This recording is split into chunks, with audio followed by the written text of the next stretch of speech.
selamat datang kembali. Oke, kali ini kita mau langsung bedah satu topik politik yang lagi hangat nih di Sulawesi Selatan. Fokusnya ke PDI Perjuangan atau PDIP ya. Anda sudah kasih beberapa sumber berita nih, terutama dari tribuntimur.com tanggal 22 dan 23 Oktober 2025. Kayaknya gambaran situasinya cukup kompleks ya buat PDIP di sana. Nah, misi kita bareng-bareng sekarang kita coba bongkar data-datanya, kita lihat trennya gimana, tantangannya apa, mungkin ada isu internal partai juga. Tapi ingat, kita murni lihat dari info yang ada di sumber ini aja ya. Yuk kita mulai, kita semua tahu lah ya PDIP itu kan partai besar secara nasional. Partai penguasa dari 2014, dipimpin Ibu Megawati, dulu juga partainya Pak Jokowi. Tapi informasi yang Anda kasih ini kok kayaknya ceritanya agak beda ya kalau kita lihat khusus di Sulawesi Selatan. Gimana sih sebetulnya performa mereka di tingkat provinsi? Iya, Anda benar. Ada kontras yang cukup jelas ya antara level nasional sama kondisi di Sulsel kalau lihat data pemilu 2024 ini. Jadi untuk DPRD Provinsi Sulawesi Selatan, itu ada penurunan jumlah kursi. Kalau di pemilu 2019, kan PDIP dapat 8 kursi tuh. Nah, di 2024 ini, angkanya jadi 6 kursi aja.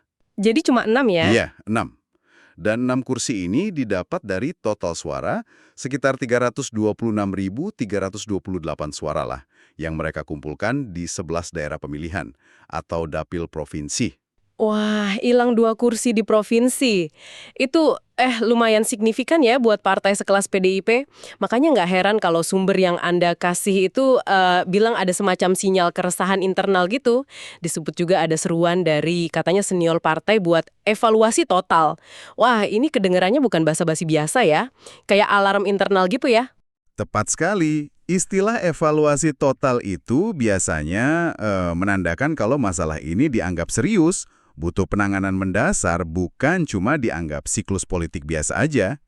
Sumber itu juga menyebutkan lebih detail, kursi yang hilang itu ada di Dapil Sulsel 2, itu Makassar B ya, sama Dapil Sulsel 9. Dapil 9 itu Sidrap, Pinrang, Enrekang.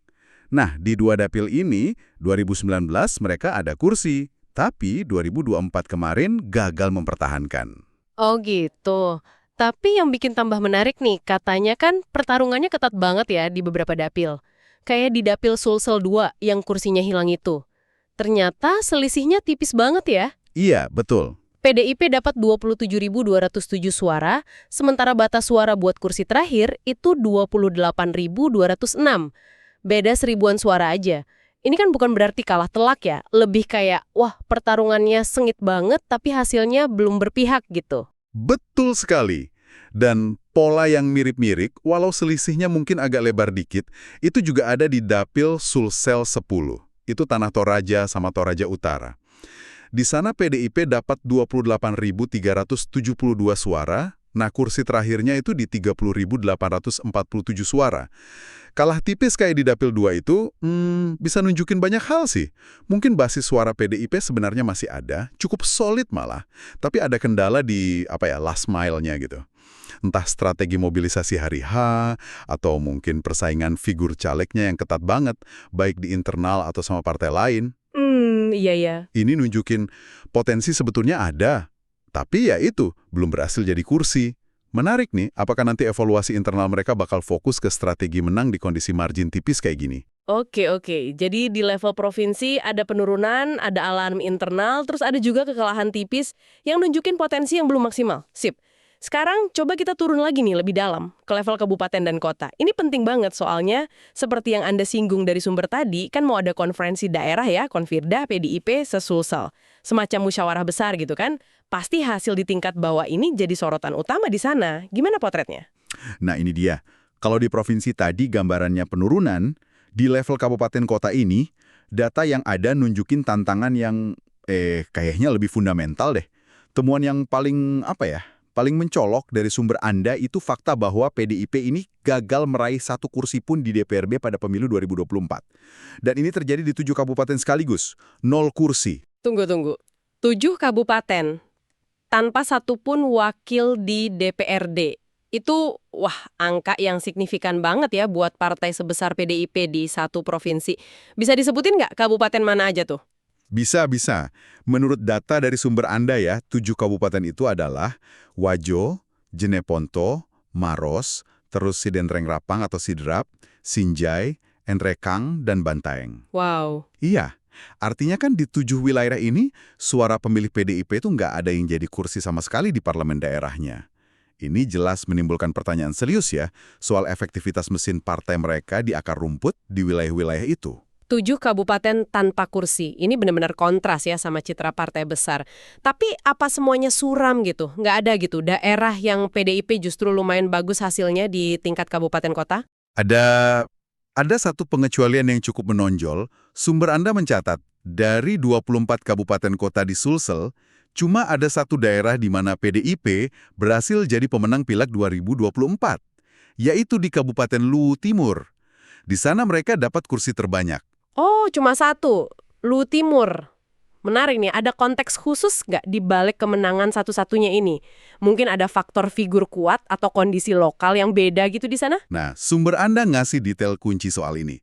Ternyata, Ketua DPC PDIP Luwu Timur waktu itu, Pak Budiman, beliau juga sedang menjabat sebagai Bupati Luwu Timur pas pemilu 2024 kemarin. Oh, oke. Ini kan jadi memunculkan sebuah pola pikir yang menarik ya. Satu-satunya kemenangan signifikan diraih di daerah yang ketua partai lokalnya juga megang jabatan eksekutif tertinggi. Karena kerja mesin partai aja, tapi juga ditopang kuat sama pengaruh dan mungkin sumber daya yang nempel di posisi bupati petahana. Ini jadi menyoroti potensi kerentanan nggak sih? Apa artinya kekuatan PDIP di Sulsel sekarang lebih bergantung sama, katakanlah, strongman lokal gitu di beberapa titik, bukan pada fondasi partai yang merata dan kuat di semua wilayah? Itu pertanyaan strategis yang sangat relevan. Dan data ini memang kayaknya mengarah ke sana ya. Kontras antara 7 daerah 0 kursi dengan satu kemenangan mencolok yang erat kaitannya sama figur petahana plus ketua partai. Ini bisa jadi sinyal bahaya jangka panjang buat PDIP di Sulsel. Kalau kemenangan sangat bergantung pada individu yang lagi menjabat, gimana nasib partai di daerah lain yang nggak punya figur sekuat itu? Atau gimana kalau nanti figur itu udah nggak menjabat lagi? Iya juga ya. Fenomena 7 kursi kosong ini jelas jadi latar belakang yang sangat menantang nih menjelang konverda. Gimana caranya mereka mau ngisi kekosongan kepemimpinan dan representasi di daerah-daerah itu? Apa mau cari figur kuat baru, atau fokus perkuat mesin partai secara kolektif? Itu pilihan sulit kayaknya. Pembahasan soal figur dan mesin partai ini langsung nyambung nih ke isu lain yang juga disinggung di sumber Anda, soal kaderisasi. Selama ini kan PDIP punya reputasi kuat ya sebagai partai kader. Mereka bangga gitu kan punya sistem pembibitan pemimpin dari bawah. Nah, gimana reputasi ini kalau dihadapkan sama realita hasil pemilu 2024 di Sulsel? Nah, disinilah letak ironi atau paradoksnya gitu tuh. Seperti yang Anda bilang tadi, reputasi PDIP sebagai partai kader itu memang bukan isapan jempol belaka. Sumber Anda juga nyinggung soal tradisi ini.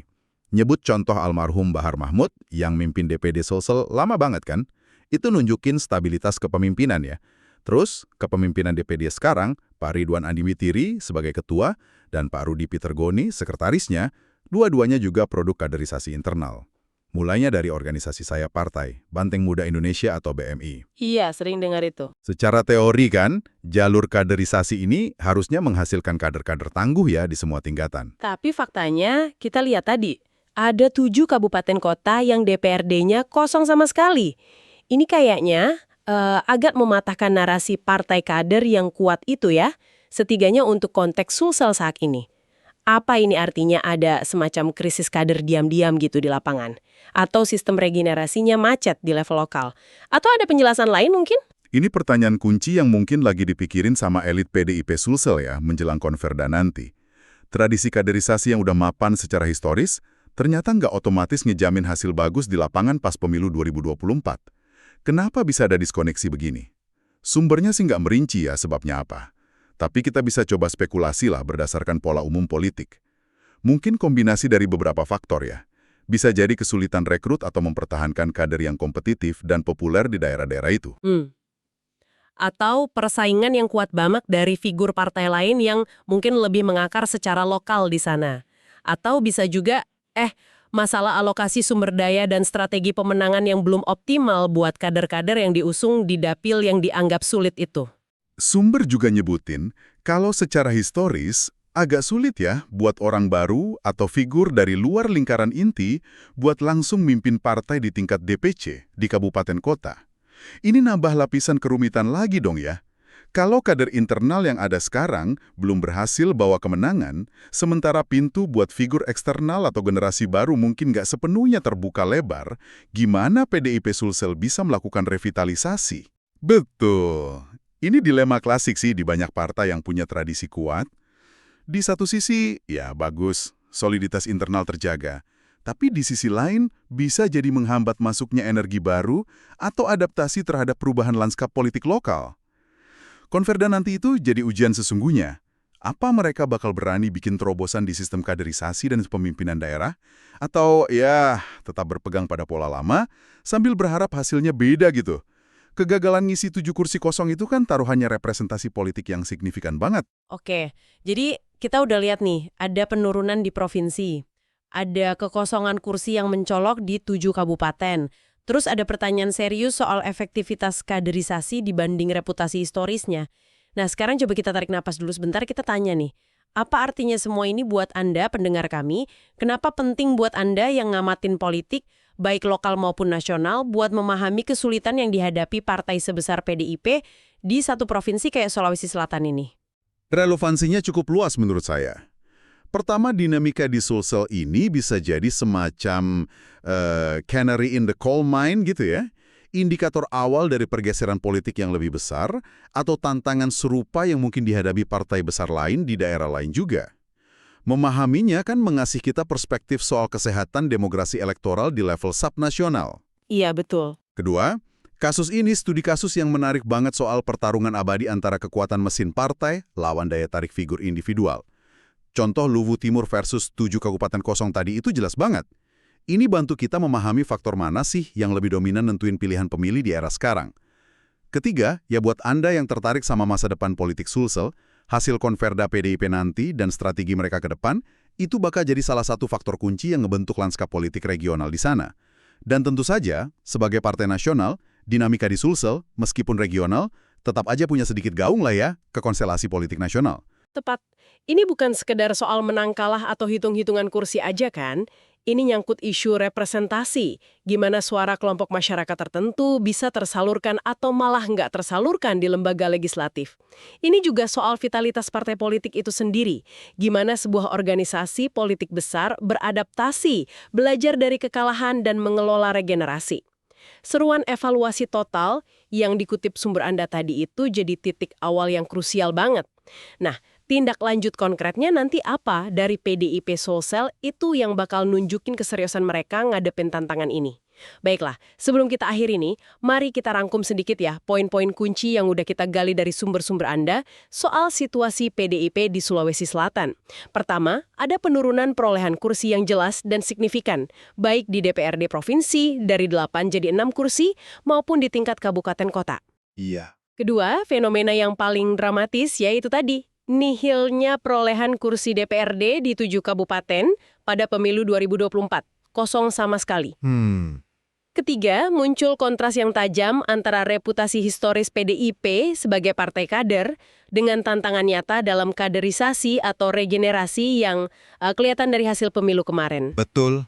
Keempat, satu-satunya kemenangan signifikan di tingkat kabupaten, yaitu Luwu Timur justru diraih di daerah yang dipimpin ketua partai yang juga bupati petahana. Ini menyoroti potensi ketergantungan pada figur kuat. Iya, itu poin penting. Kelima, konferensi daerah PDIP Sesulsel yang akan datang ini jadi momen penentuan yang sangat penting buat arah dan strategi partai ke depan. Nah, sebagai pemikiran penutup nih buat Anda bawa pulang, yang terinspirasi dari diskusi kita hari ini, data ini kan nyajiin semacam teka-teki menarik ya soal keseimbangan kekuatan dalam politik lokal. Pertanyaan yang mungkin bisa Anda renungkan lebih lanjut adalah, seberapa besar sih sebetulnya tarik-menarik antara pengaruh figur atau isu-isu nasional yang dibawa partai besar dengan dinamika unik ketokohan lokal dan isu-isu spesifik daerah dalam menentukan pilihan pemilih di tingkat kabupaten kota, seperti yang kita lihat di Sulawesi Selatan ini.